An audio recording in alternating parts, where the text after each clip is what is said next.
ہمارے ایک دوست ہیں، وہ ایک دن راولپنڈی کے سفر پہ گئے تو واپس انہوں نے مجھے بتایا کہ میں نے ایک عجیب نظام دیکھا ہے کہ جو ڈرائیور تھا وہ بالکل خاموشی کے ساتھ جو ہے وہ یہاں گجرانوالہ سے پنڈی تک کا سفر کرتا رہا، اس نے کوئی کلام نہیں کیا۔ عموماً کنڈکٹر کے ساتھ ڈرائیور کو گفتگو کرتے ہیں لیکن اس نے نہیں کیا، لیکن مجھے محسوس ہوا جس طرح زیر لب کچھ پڑھ رہا ہے۔ تو میں جب راولپنڈی کے قریب پہنچا تو میں نے اس ڈرائیور کے قریب ہو کر کے پوچھا تو کچھ پڑھتا دکھائی دیتا ہے اور میں تجھے بولتے نہیں دیکھا؟ تو اس ڈرائیور نے کہا کہ میں خیر سے حافظ قرآن، اور جب بس فیصلہ آباد سے نکلتی ہے پنڈی تک آتے ہوئے میں 15 پارے پڑھ لیتا ہوں، اور دن میں ایک پھیرا ہی لگتا ہے، تو جب واپس پنڈی سے چلتا ہوں تو فیصلہ آباد آتے ہوئے 15 پارے میں پھر پڑھ لیتا ہوں، اور میری یہ مشق ہے کہ میں اپنا کاروبار بھی کرتا ہوں اور دن میں ایک قرآن بھی ختم کرتا ہوں۔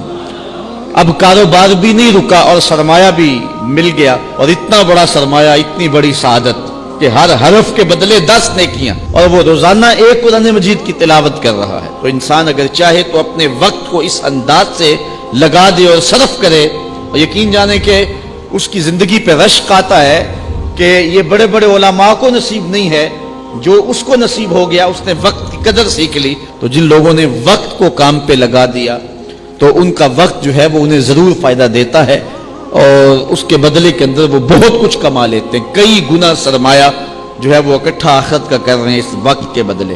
اور وہ لوگ بھی ہیں جو اپنی قیمتی وقت کو ضائع اور برباد کر رہے ہیں۔ زندگی انتہائی مختصر دورانیہ ہے، اور ہمیں اس کی ایک ایک سانس کے بدلے کوئی اچھائی ساتھ جوڑ دینی چاہیے۔ ہم اپنا بہت سارا وقت ضائع کر دیتے ہیں۔ بعض اوقات ہم دین کی بات کریں تو کہتے ہیں جی وقت ہی نہیں ہے۔ آج کل قرآن مجید کی تلاوت کا اگر مزاج ہم دیکھنا چاہیں تو کسی زمانے میں لوگوں کے پاس حالات ایسے تھے کہ ہر نماز کے بعد مسجد میں لوگ قرآن مجید کھول کے بیٹھ جایا کرتے تھے۔ حضرت امام اعظم امام ابو حنیفہ علیہ رحمہ، آپ ماہ سیام میں 63 قرآن مجید ختم کیا کرتے تھے۔ 30 دن میں 63 قرآن مجید، ایک دن کو قرآن مجید پڑھتے، ایک رات کو پڑھتے۔ مہینے میں 3 قرآن مجید تراویح میں ختم کرتے۔ تو اس طرح ایک مہینے میں 63 مرتبہ قرآن مجید کی تلاوت کیا کرتے تھے۔ آج ہم دیکھیں کہ ہمارا ایک قرآن مجید بھی ختم نہیں ہو رہا ہے، تو پھر اس کا مطلب یہ ہے کہ ہم اپنا وقت ضائع کر رہے ہیں۔ اور آج مساجد بھی قرآن مجید کی تلاوت سے خالی ہوتی چلی جا رہی ہیں۔ ہر بندہ کہتا ہے جی بس کیا کریں، وقت ہی تو نہیں ہے۔ اچھا، اخبار پڑھنے کے لیے وقت موجود ہے، مختلف چینل دیکھنے کے لیے وقت موجود ہے، شادی بیاہ کی تقریبات پر جانے کے لیے ہمارے پاس وقت ہے،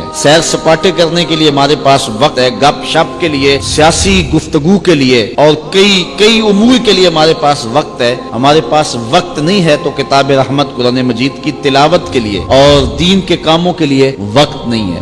شادی بیاہ کی تقریبات میں جس طرح ہمارا وقت ضائع ہوتا ہے، ہمیں کبھی بھی اس ضائع ہونے والے وقت کا اتنا احساس نہیں ہوتا۔ وہاں بیٹھ کر کے ہم 3 گھنٹے بارات کا انتظار کرتے رہتے ہیں۔ ہمارے بزرگ ایک مرتبہ ایک شادی پہ تشریف لے گئے، بارات لیٹ تھی، تو فرمانے لگے کہ اگر مجھے پتا ہوتا کہ بارات لیٹ ہے تو میں کوئی دینی کتاب لے آتا اور اس کا اتنی دیر مطالعہ کرتا رہتا، لیکن اب تو یہ بھی ممکن نہیں ہے۔ تو جو پاس بیٹھے تھے فرمانے لگے یا تو ہم بیٹھ کے اب اللہ کا ذکر کریں، یا پھر ایسا ہے کہ تم مجھ سے مسائل دینیاں پوچھو اور میں اس کا جواب دوں، تمہارا وقت جو ہے اس کا بھی مصرف ٹھیک ہو جائے اور میرا جو وقت ہے اس کا بھی مصرف ٹھیک ہو جائے۔ تو لوگوں نے مسائل پوچھنے شروع کر دیے، انہوں نے جواب دینا شروع کر دیا، تاکہ جو وقت ہے اس کا مصرف ٹھیک ہو۔ علم سیکھنے سکھانے کے اندر جو 3 گھنٹے یا 2 گھنٹے جو ہے وہ ہمارے لگ جائیں، اور ہم وہ 2-3 گھنٹے بار بار کبھی لوگوں کو کوستے ہیں، کبھی اہل خانہ کو کوستے ہیں، کبھی کسی طرح کبھی سیاسی گفتگو چھیڑ کے بیٹھ کے، کبھی کسی عنوان سے گفتگو چھیڑ کے بیٹھ گئے اور اپنا قیمتی وقت ضائع کرتے ہیں۔ حضور علیہ السلام نے ارشاد فرمایا کسی شخص کے